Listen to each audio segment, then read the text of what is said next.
Hola familia IBG y amigos que nos siguen a través de Facebook. Esta semana estaremos leyendo en nuestra lectura bianual Juan capítulo 7, versículo 32 hasta 11:44. En esta sección Juan registra algunas de las declaraciones más sorprendentes que Jesús hace de sí mismo. Declaraciones que solo alguien como Él puede hacer. Recordemos que en el Evangelio de Juan encontramos 23 veces la afirmación significativa de Jesús, yo soy. Pero en 7 ocasiones, Él une esta frase con 7 metáforas que expresan su relación salvadora con el mundo. Esta semana encontraremos 4 y una más en la que Él afirma su preexistencia y divinidad. Ahora, algo que debemos notar al leer Juan es que después de cada declaración de Jesús, surge una controversia con los líderes religiosos o con el pueblo. Esto es porque las declaraciones de Jesús demandan una respuesta. No podemos permanecer neutrales respecto a quién es Jesús. O creemos o rechazamos. Pero vamos por partes. En capítulo 7, versículo 37, Jesús declara que Él es la fuente de toda bendición y vitalidad espiritual. Leemos, en el último y gran día de la fiesta, Jesús se puso en pie y alzó la voz diciendo, si alguno tiene sed, venga a mí y beba. El que cree en mí, como dice la Escritura, de su interior correrán ríos de agua viva. Jesús hace esta afirmación en el último día de la fiesta de los tabernáculos, cuando el pueblo bendecía a Dios por el agua de la lluvia para las cosechas, o también podía ser para recordar la provisión de agua en el desierto. Y Jesús aprovecha esto como una oportunidad para hacer una invitación a venir a Él, creyendo en su persona y en la Escritura.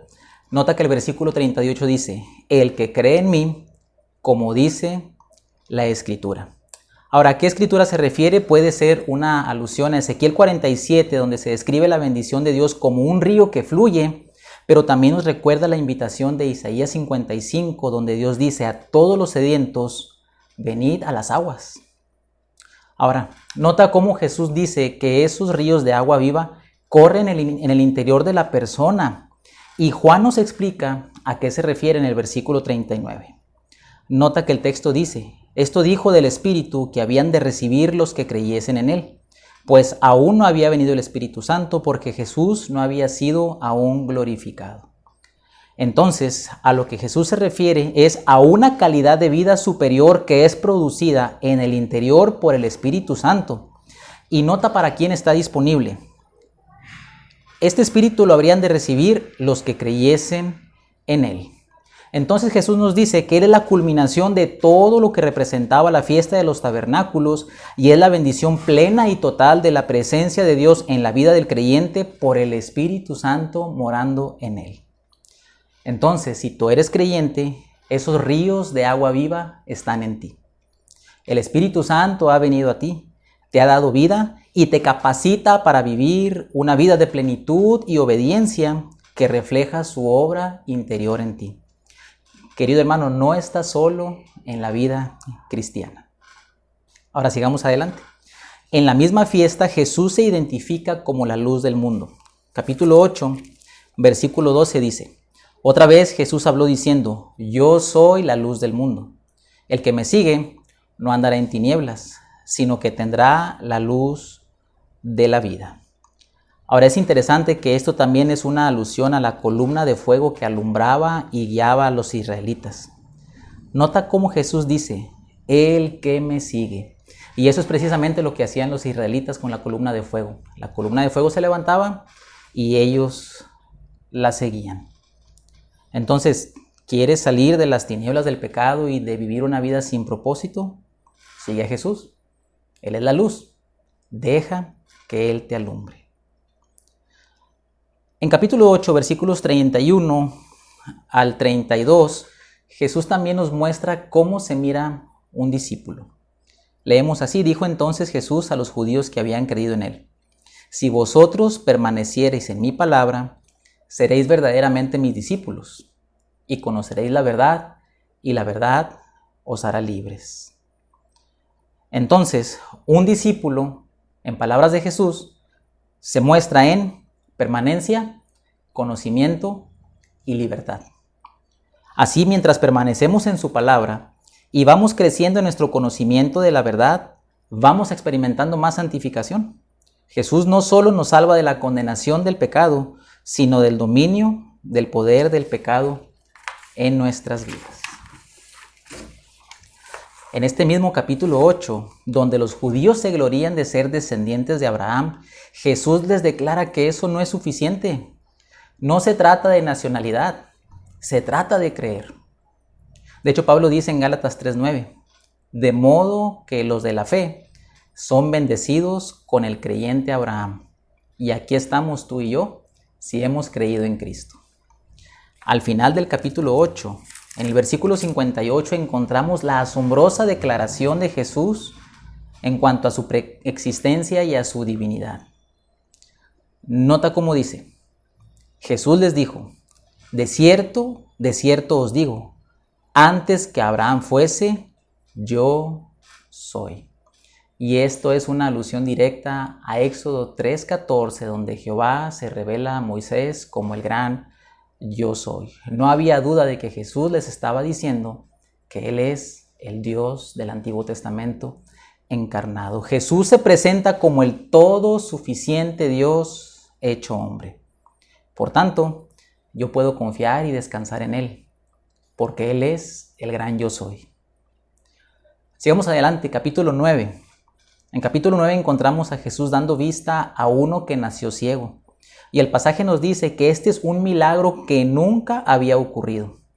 Y Jesús usa este milagro para ilustrar la necesidad de recibir también de parte de Él visión espiritual. Ahora, mientras tú lees capítulo 9, vas a encontrar 4 escenas en la vida de este hombre que recibió el milagro y la última es gloriosa. Veamos rápidamente una por una. La primera escena, cuestionado por la sociedad. Esto es después de que recibe el milagro. Cuestionado por la sociedad. Capítulo 9, versículo 8 dice, entonces los vecinos y los que antes le habían visto que era ciego decían, ¿no es este el que se sentaba y mendigaba? Unos decían, él es, y otros, a él se parece. Él decía, yo soy. Y le dijeron, ¿cómo te fueron abiertos los ojos? O sea, el milagro era tan notable, tan, válgame esta expresión, tan milagroso, que ni siquiera creían que era él. Ahora nota la segunda escena, abandonado por sus padres. Capítulo 9, versículo 18, dice, pero los judíos no creían que él había sido ciego y que había recibido la vista, hasta que llamaron a los padres del que había recibido la vista y le preguntaron diciendo, ¿es este vuestro hijo el que vosotros decís que nació ciego? ¿Cómo pues ve ahora? Sus padres respondieron, le dijeron, sabemos que este es nuestro hijo y que nació ciego. Pero cómo ve ahora, no lo sabemos. O quién le haya abierto los ojos. Nosotros tampoco lo sabemos. Ahora nota la frase que sigue. ¿Edad tiene? Pregúntale a él. Él hablará por sí mismo. Y la razón de esto es que ellos tenían miedo de declarar que Jesús era el Mesías porque podrían correr el riesgo de ser expulsados de la sinagoga. Entonces, en vez de regocijarse con que ahora su hijo que había nacido ciego podía ver, pues lo dejaron a su propia suerte. Tercera escena, rechazado por la religión. Versículo 34 dice, respondieron y le dijeron, esto es los fariseos al hombre que recibió el milagro. Tú naciste del todo en pecado y nos enseñas a nosotros. Y le expulsaron. Este hombre nunca iba a poder entrar a una sinagoga, nunca iba a poder entrar al templo. Había sido expulsado y rechazado por la religión. Pero la cuarta escena es gloriosa. Amado y recibido por Jesús. Capítulo 9, versículo 35. Oyó Jesús que le habían expulsado y hallándole le dijo, ¿crees tú en el Hijo de Dios? Respondió y le dijo, ¿quién es, Señor, para que crea en él? Le dijo Jesús, pues le has visto.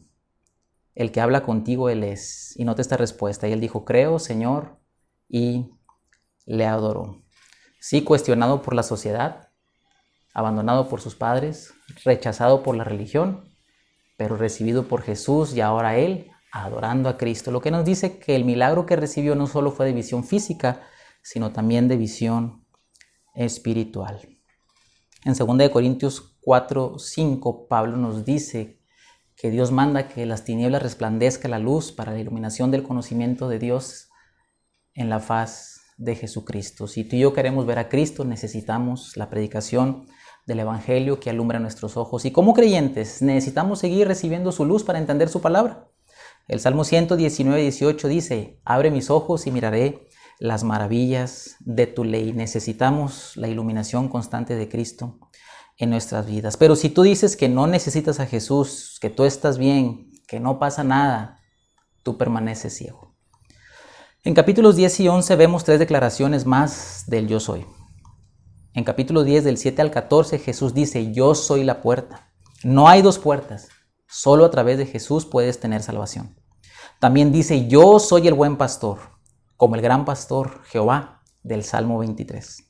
Este buen pastor provee vida y da vida en abundancia, porque este buen pastor da su vida por las ovejas.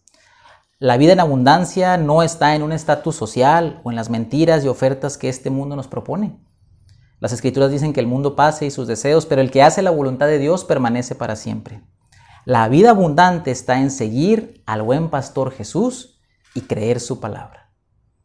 Y en capítulo 11 Jesús dice algo que absolutamente nadie más tiene derecho a decir.